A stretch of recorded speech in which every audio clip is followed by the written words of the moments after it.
mum was a very independent, very lively person. She was 67, had previously been fit and well. Over the last 6 months before her hospital admission, she'd started to become a little bit breathless on walking, had a bit of a cough, but was a smoker, so she didn't think it was anything else, but had started to deteriorate a little bit in her general health condition.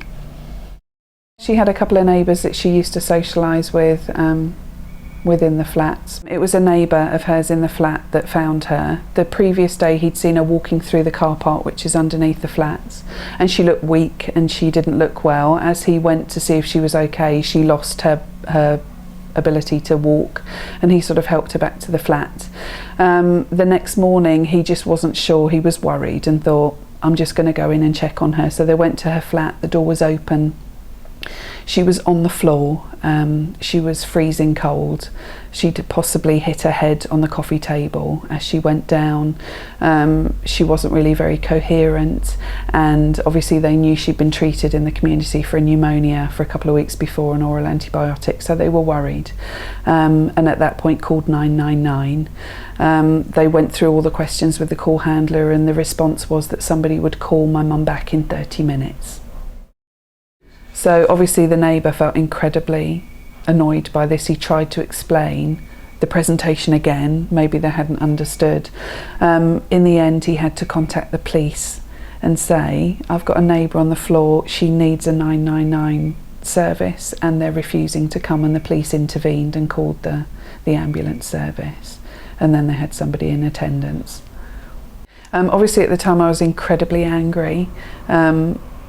Now I feel really disappointed and let down by the service, because I think when somebody's at a point of crisis like that, how can there have been such a significant error for her not to warrant an emergency vehicle at that time?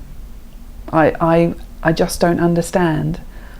You know, perhaps the wrong questions were asked, but it concerns me that there is a potential gap like that where somebody could have left. The neighbour could have walked away and left her and said, oh, someone's going to call you back in half an hour, and she could have died on her own on the floor. That's the potential consequence. And the fact was, when she got to hospital and they realised that actually she had lung cancer, she's terminally ill, and you think that was her lasting memory, potentially. For each and every one of those individual things, a head injury, you would expect an ambulance to come. Somebody on the floor cold on its own is enough for someone to come. The history of pneumonia and being found not knowing is enough for somebody to come. So the decision to call a patient back within 30 minutes who's already presenting in that condition, what was the objective? Why would you want to call somebody back in 30 minutes?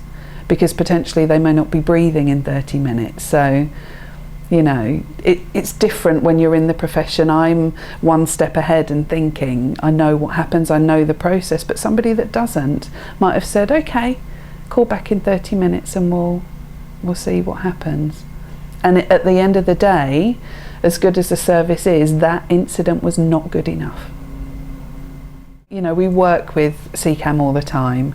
I know that things don't always work perfectly, we don't always work perfectly, and I don't like to complain, because I think you've got to have empathy for each other, whether it's in work or out of work, but sometimes there's just something that you think, actually, like I say, it just wasn't good enough, and it did fall short, and I don't want that to happen to anybody else. It's a bit of a cliche to say, if it can not happen to somebody else, but it's absolutely right.